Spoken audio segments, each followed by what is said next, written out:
Mereka datang sebagai pelancong. Mereka sangka hanya mahu bercuti, tetapi selepas beberapa hari di Malaysia, ramai berkata perkara yang sama. Kami rasa bersalah. Kenapa budaya di Malaysia buat orang luar rasa begitu? Apabila pelancong melancong ke luar negara, mereka biasanya mencari keseronokan, pemandangan cantik, makanan unik, pengalaman baru. Tetapi di Malaysia, sesuatu yang berbeza sering berlaku. Pelancong tidak hanya kagum, mereka tersentuh, bukan kerana bangunan tertinggi, bukan kerana teknologi canggih, tetapi kerana cara manusia melayan manusia. Video ini bukan tentang rasa bersalah yang negatif, ia tentang rasa bersalah yang datang apabila seseorang menerima kebaikan, tanpa diminta dan tanpa syarat, satu keramahan tanpa mengharap balasan. Ramai pelancong terkejut apabila orang Malaysia membantu, tanpa mengharapkan apa-apa, tunjuk jalan, tolong angkat barang, menjemput makan.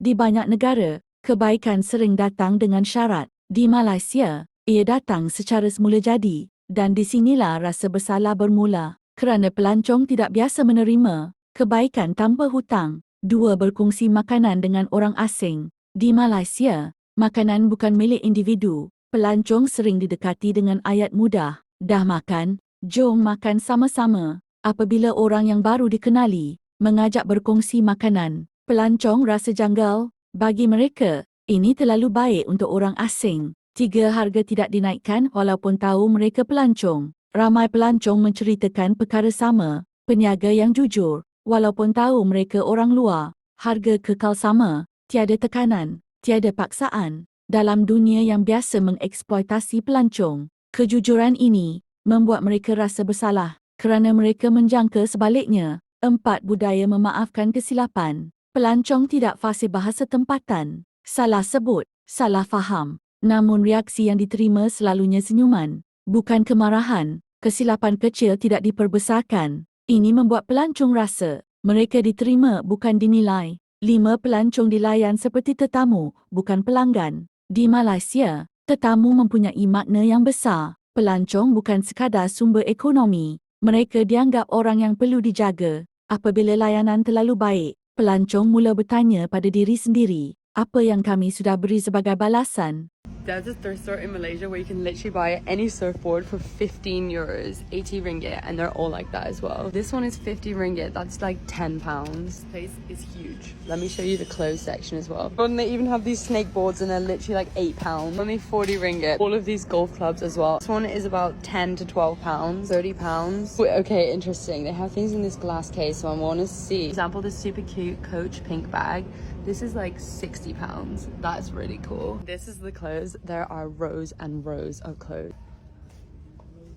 Have so many shoes as well. This is my favorite part. Look at all of the bags. There's hundreds of them. Look at this one. This is so sparkly and it's literally like £5.50. £2. Bit less than £4. Can't get over how many bags there are. This is cute. About £2. £4. £6. £7.50. Again, like £7.50. £6. £6. £6. I've just found this one. I like this one. It's cute. I still remember the first time I come to Malaysia. That time I walk on the street, the stranger smiling and nod at me. And then I was thinking, oh, do I know her? But after some time I realized that this is how people here with a good manner. And the second thing, like I'm a foreigner, I always ask for direction.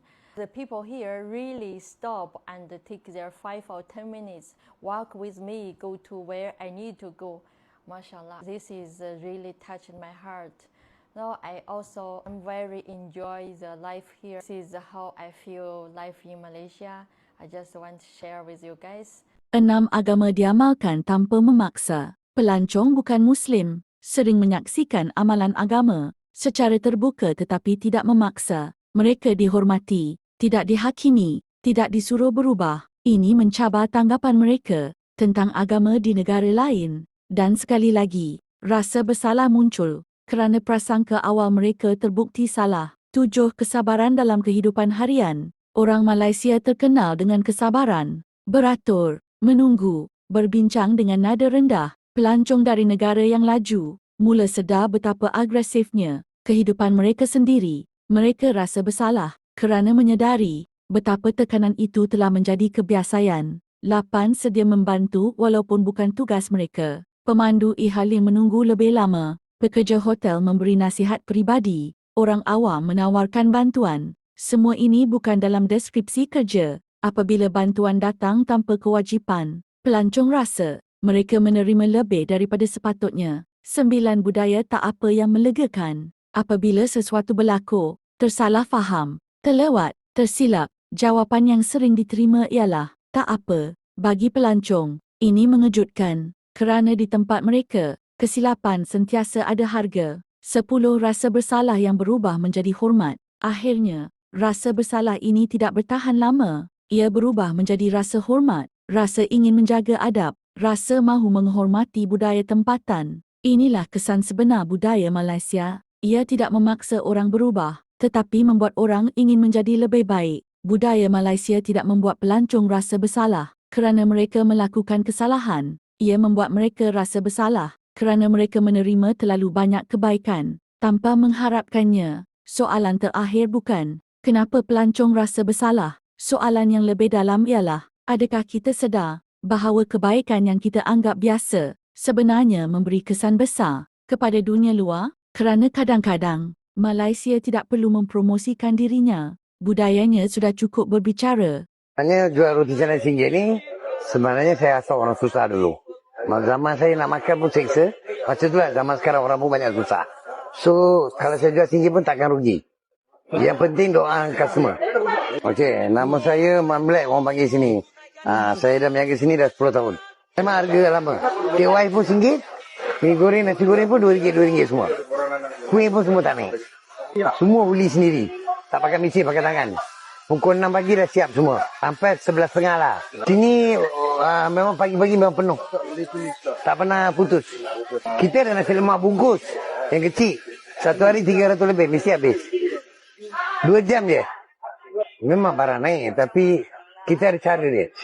Kuantiti kita target dia. Kalau orang ramai, dia berniaga ni berkat dia. Kalau doa orang tu berkat. Yang penting doa. Jangan kita takut rugi. Kalau kita takut rugi, memang sampai bila pun tak boleh maju. Kita kena berani. 8,000 275. Orang Malaysia ni pun kosong tu. Ni, ada. Banyak ni punya duit petik hari-hari lah. Peminta sedekah daripada Bangladesh datang dekat sini ke minta derma untuk untuk minta sedekah untuk masjid dekat Bangladesh. Ni tipu punya. Kalau rakyat Malaysia tolonglah jangan pemurah kita. Dan orang bulan lepas 18 bulan 8 dia dah hantar dia pergi pay. Dekat account personal. Bukan account masjid tu. Sekarang sudah ada lagi dengan sana dalam beg dekat situ. Rakyat Malaysia banyak pun tak. Jangan gaji bebas sangat. Tolong. Orang Malaysia ni memang tak boleh punya dari isu. Rakyat Malaysia tolong jangan lepas. How much do we owe you? Oh, Yes, sir. what is it? This is putu piring. Is it sweet or? The ingredient inside is palm sugar. Ah, okay. It's not that sweet. It's just that average. Tens de acreditar So nas what one is pessoas. the rice with it, right? Yes, yes. Okay, you want Bastante simpática. Preciso de lavagem, não? LRT? No, we walk. We walk, is it? É bom. Ela bem disse, não é muito doce. So this has water here inside? Yeah, the water up to like 3/4. Ah, okay. Then we steam it. Mais panei coxo. Vamos lá. How much do we owe you? It's free. No. No way. No way. For you customer, foreigner, come and have a seat. It's a pleasure for me. Oh, okay, but no way. We have to.